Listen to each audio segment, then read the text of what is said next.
Hi, my name is Dan DeLong. I'm a teacher at Lakewood High School, and I just wanted to share a few words with you about my high school experience and um, what I got out of it and what my thoughts are today. I grew up in a small town. My entire high school, West Branch High School, was only 238 people, I believe, 9 through 12.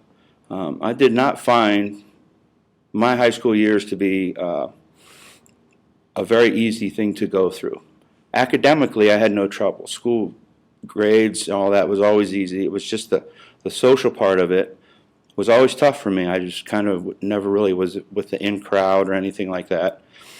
But I did have a few teachers that always believed in me, never gave up on me, and just showed me to keep plugging away, keep plugging away. Things will get to where you want them to be. And I had some very good friends that are still dear friends today.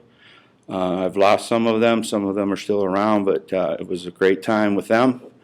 But as far as in school, I remember on the day of graduation that I told my father that I will never set foot in another school ever again the rest of my life. And I meant it. I did not like school. I didn't want to go through graduation ceremonies or any of that stuff. And what it took for me was I went back to college because I started a job right after high school in this little factory that was hot, greasy, slimy, dirty, sweaty, and my bosses were not very intelligent, to say the least. And I just said, there's no way that I am going to spend the rest of my life working in a place like this. And so I looked back at my high school time and thought about, okay, well, what good came out of it? What did I find out about myself that I can use so that I don't have to work in a factory like that anymore? And there were a couple key things. One is my parents always pushed education in the home. Very important, top of the line, education always first. And when I took the ACT test, just to take it, and I was already in my senior year, I believe, I scored in the 93rd percentile for science. So that meant only 7% did better in the nation. And I knew I was always good at science. I always loved science. And so I said, well, maybe I got something going on there. But I started off part-time at a college, Kent State, and actually it was not in education. But eventually I did switch over to education, and now here I am, just finishing up my 23rd year of teaching, 2 college degrees, and I love every minute of it.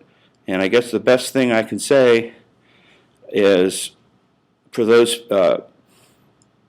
people who are in high school now, who don't feel like they fit in, who don't like the experience, don't feel that it's fair, or don't feel like they fit in or whatever, just don't stop. Don't give up on yourself, because you don't have to fail at anything. The only way that somebody can fail is to not ever try, and that's what I decided I was not going to do, was not try. And so I look back now, and those teachers who did believe in me and didn't give up on me, I have tons of respect for them. And I hope that as a teacher today, I can be that kind of teacher for someone who is a student, will be a student, or was a student of mine, that I didn't ever quit believing in them. And perhaps that's why I like teaching a lot of what are considered at-risk type students, because I seem to understand them very well. And just always tell them, keep going and keep going. But I would have to say, looking back, at the time I thought my high school years were not very, very pleasant or a good time. But looking back, they were actually quite a good time. And I did use the knowledge that I learned there. And I did grab onto those few teachers who told me to keep going, don't give up, you have what it takes. and to listen to my parents, and told me the same thing. And I'm telling everybody out there now, don't let anybody else tell you that you cannot do what you want to do. Okay, the only person that is really your own worst enemy is yourself. I mean, that's the bottom line. And all you got to do is just get past that, and boom, you're off and running, and life will treat you well, guaranteed. Thank you very much, and that's me signing off for now. Goodbye.